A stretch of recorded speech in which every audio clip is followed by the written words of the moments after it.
Hello everyone, welcome to my YouTube channel everyday accounts. हमारा जो previous topic था वो थी पेटी कैश बुक। उसका लिंक नीचे डिस्क्रिप्शन में दिया गया है, तो आप वो जरूर चेक कीजिए। और आपकी फ़ोन स्क्रीन पे जो रेड बटन है सब्सक्राइब का, तो वहाँ पे प्लीज़ क्लिक कीजिए और हमारा चैनल सब्सक्राइब कीजिए ताकि आपको हमारे वीडियो सबसे पहले दिखाई दें एंड हमारी वीडियोज़ को लाइक और शेयर करना ना भूलें।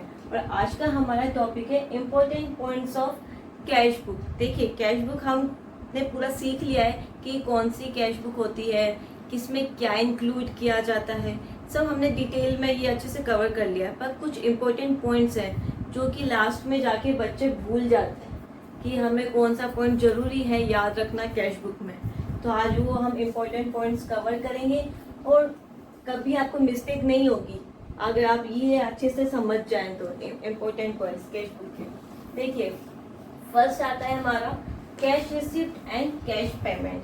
देखिए, कैश बुक में सिर्फ कैश के रिसिप्ट और पेमेंट को इंक्लूड किया जाता है। जैसे कि हमें कुछ बेचा, अपने बिजनेस में किसी को कुछ बेचा, ठीक है, सामान बेचा, तो उसमें क्या होगा, हमें क्या कैश रिसिप्ट होगी। अगर वो उसी टाइम पे पेमेंट करता है तो कैश रिसिप्ट हुई, अगर वो उधारी में लेता है तो वो क्रेडिट हुई। तो हमें क्रेडिट वाली तो कैश बुक में इंक्लूड ही नहीं करनी है। ये सबसे इम्पोर्टेंट पॉइंट है, ठीक है।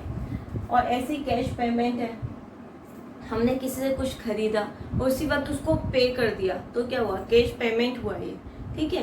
तो ये भी किस में आएगा, हमारा कैश बुक में आएगा। सिंपल है।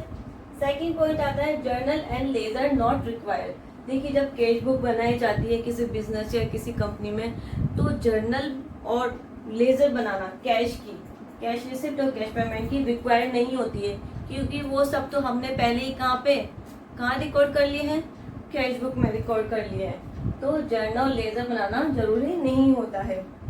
थर्ड आता है debit balance of cash is always greater than credit balance of cash column. देखिए, मैंने आपको ये पहले वीडियोस में ही बता दिए हैं, फिर से मैं आपको बताती हूँ ताकि आपको इजी हो जाए कैश बुक बनाना। कि जो हम जब कैश बुक बनाते हैं तो उसका एक कैश का कॉलम भी होता है, डेबिट साइड में भी होता है, आपको पता है ये, और क्रेडिट साइड में भी होता है कैश का कॉलम। तो जो डेबिट बैलेंस होता है वो हमेशा आपका ज़्यादा आना चाहिए। जैसे मान लीजिए यहाँ 4000 है, तो यहाँ पे 4000 से डाउन में ही आना चाहिए, कम में ही आना चाहिए। सिंपल है। तो ये हो गया हमारा थर्ड पॉइंट। फोर्थ पॉइंट में हम आते हैं सिंगल कॉलम कैश बुक। अब कैश बुक कितने टाइप की होती है हमने ये भी पढ़ी है। सिंगल कॉलम होता है, डबल कॉलम कैश बुक होती है, 3 कॉलम कैश बुक होती है। सिंगल कॉलम कैश बुक में क्या आता है, सिर्फ कैश से रिलेटेड ट्रांजेक्शन आते हैं, मतलब कि जिसमें कैश रिसिप्ट और कैश पेमेंट होता हो, सिर्फ कैश से रिलेटेड, ठीक है। डबल कॉलम कैश बुक में इसमें क्या, बैंक का भी इंक्लूड किया जाता है। कैश का तो आता ही है, बैंक का भी आता है, और आता भी इसी तरह से ही है। जैसे कि जब बैंक में पैसा आया, मतलब बढ़ गया, तो क्या करेंगे, हम डेबिट करेंगे। और अगर बैंक में से पैसा निकाला, कम हुआ, तो क्या करेंगे, क्रेडिट करेंगे, ठीक है। तो ये हो गया हमारा डबल कॉलम कैश बुक। सब सिंपल सा मैं आपको बता देती हूँ ताकि आपको अच्छे समझ में आ जाए।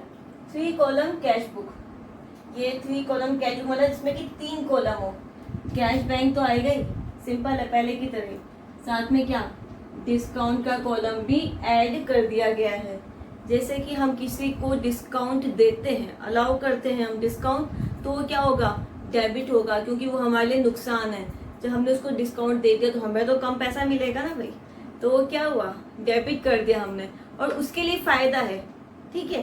पर जैसे हमें किसी से डिस्काउंट मिला, रिसीव किया हमने डिस्काउंट, तो वो क्या करेंगे, हम क्रेडिट करेंगे, क्योंकि वो हमारे लिए फ़ायदा है। सिंपल है।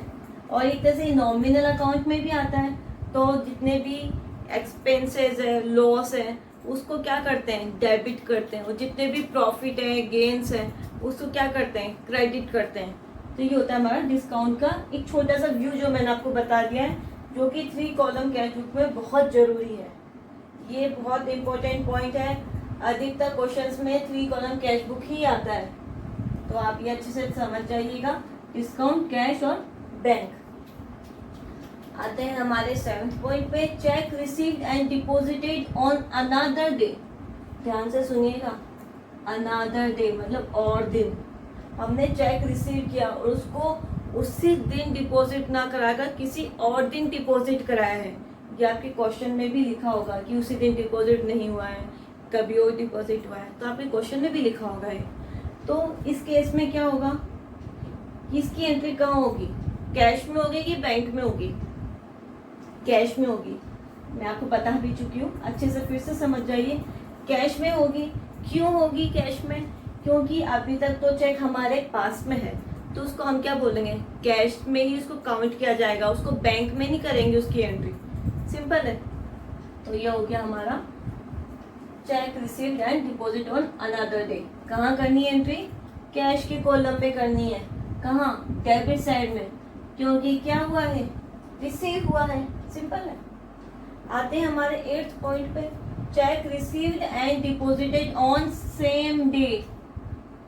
आ गया ना सेम डे, सेम डे आ गया है, तो कहाँ पे होगी इसकी एंट्री? बैंक की कॉलम में होगी, क्योंकि ये पैसा चल गया है कहाँ पे, बैंक में चला गया है। और इसकी एंट्री एक और होगी, कहाँ? क्रेडिट साइड में भी होगी। क्यों हुई? क्योंकि हमारे पास पहले पैसा था, ठीक है, अब वो कहाँ चल गया, बैंक में, तो बैंक तो बढ़ गया तो उसको कर देंगे डेबिट, और कैश कम हुआ तो उसको कर देंगे क्रेडिट। तो ये होती है हमारी कॉन्ट्रा एंट्री। ये कॉन्ट्रा एंट्री को हम अच्छे से डिटेल में समझना होगा हमें।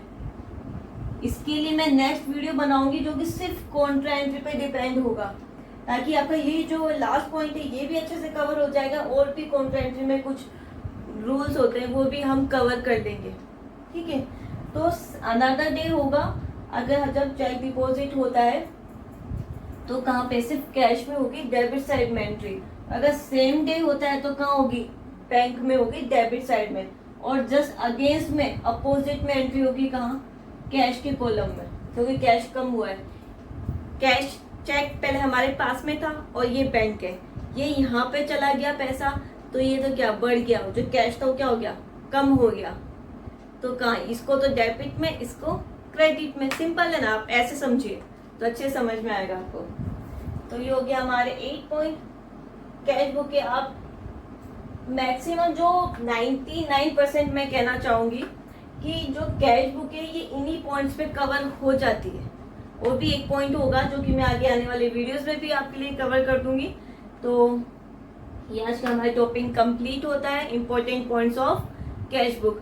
तो आपको हमारा वीडियो पसंद आएगा तो इसे लाइक कीजिए and please subscribe my channel and thank you for watching my video।